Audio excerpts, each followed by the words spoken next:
Shalom, selamat pagi teman-teman. Gimana kabarnya hari ini? Ada sukacita? Amin. Oke, puji Tuhan. Kalau ada sukacita, kita mau dengar lagi kabar sukacita dari Tuhan yang aku mau ambil firman Tuhan di dalam kitab 1 Tesalonika pasal 3 ayat yang ke-8. Begini sih firman Tuhan. Sekarang kami hidup kembali asal saja kamu teguh berdiri di dalam Tuhan. Ayo, siapa akhir-akhir ini yang lagi ngerasa kayak aku hidup nih Kak Tia, tapi aku tuh rasanya kayak mati, aku tuh hampa, kayak aku tuh kosong, aku tuh gak punya pegangan dalam hidup. Siapa yang lagi ngerasa kayak ini? Nah, hari ini satu ayat ini yang aku mau bagiin buat teman-teman, aku mau reminder ya buat kita semua. Jujur, 1 minggu kemarin tuh aku lagi merasakan bahwa aku tuh butuh Tuhan terus setiap saat, setiap waktu. Tapi ketika aku mulai belajar tekun konsisten buat satu tuh, kadang-kala hati aku tuh nggak gimana ya. Aku tuh ngerasanya kayak ya bener aku nyanyi, aku pujian, aku dengerin firman, tapi aku tuh nggak ngerasa kayak aku tuh deket banget sama Tuhan.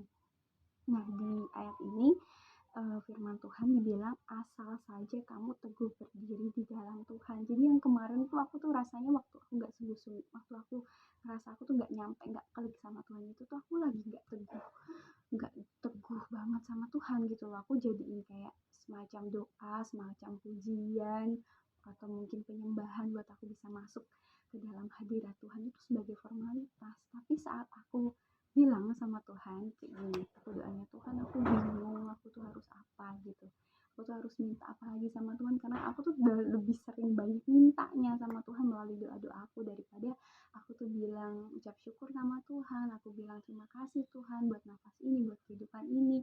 Nah, jadi saat aku bilang Tuhan aku bingung, Tuhan tolong bimbing aku, Tuhan tolong sertai aku. Terus habis itu aku tuh kayak ngerasa aku dapat kekuatan baru dalam hati aku, dalam pikiran aku.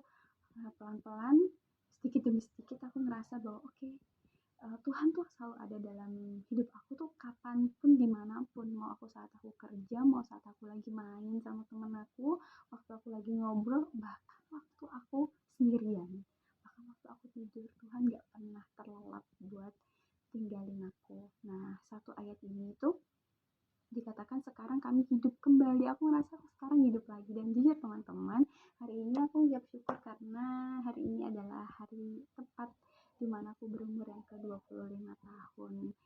Nah, siapa teman-teman yang hari ini, bulan ini ada mau ulang tahun?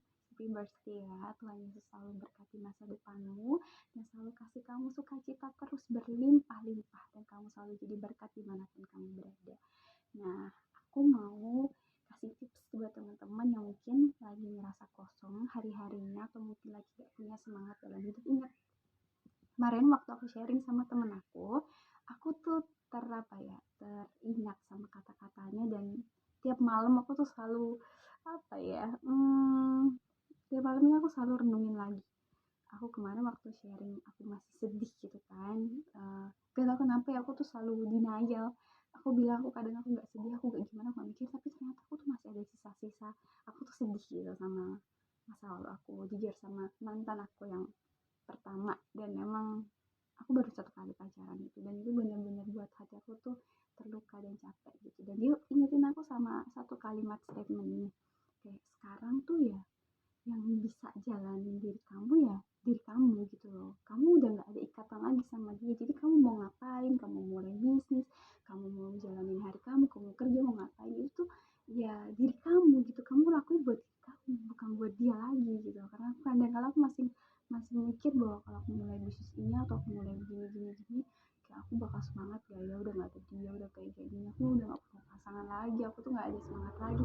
Tapi dia tuh balik bikin aku buat aku tuh kembali care lagi sama diri aku gitu. Dan aku jadi mikir lagi kan, oh iya ya, siapa yang aku mau senangkan kalau bukan Tuhan yang harus aku senangkan di sini gitu. Atau mungkin daripada aku mikirin orang yang udah nggak peduli sama aku nih, yang udah nggak sayang sama aku udah nggak tahu dia entah di kemana gitu kan, sekarang fokus aku itu bukan untuk dia lagi, tapi ya untuk gimana caranya aku upgrade diri aku jadi pribadi yang lebih bisa menyenangkan hati Tuhan, aku lebih terbuka sama segala hal. Dan aku udah belajar sekarang buat lebih buka hati lagi sama siapapun yang Tuhan hadirkan dalam hidup aku. Karena aku kemarin nonton podcast YouTube juga. Di situ dibilang kayak gini loh, kalau suatu cerita, suatu hal itu Tuhan akhiri dalam kehidupan kamu, berarti itu chapter terakhirnya. Tuhan bakal buka chapter yang baru untuk kamu bisa lalui, untuk kamu bisa jalani. Nah, kalau misalnya aku belum bisa move on sama masa lalu aku, ya Tuhan gak akan kasih aku lagi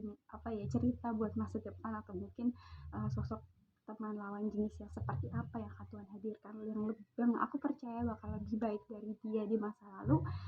Kalau misalnya aku masih fokus sama chapter yang terakhir ini, aku nggak mau mulai sama chapter yang baru yang udah Tuhan siapkan buat aku. Jadi teman-teman, buat teman-teman yang sekarang pernah mengalami fase patah hati, aku berharap teman-teman bisa belajar dari video ini ya, bahwa gak ada hal yang terlalu sukar buat untuk Tuhan sembuhkan. Gak ada hal yang terlalu sulit untuk Tuhan mampu kita untuk melupakan. Bukan untuk melupakan momen-momen baik atau buruknya, tapi lebih ke melupakan bahwa yang lalu tuh ya udah, kamu nggak bisa ulang lagi gitu loh. Kamu cuma punya hari ini dan hari depan, masa depan yang perlu kamu perjuangkan. Jadi kita sama-sama lagi buat kembali diteguhkan sama Tuhan ya. Terima kasih ya teman-teman udah mau bertahan sejauh ini, dan see you di video aku selanjutnya. God bless you.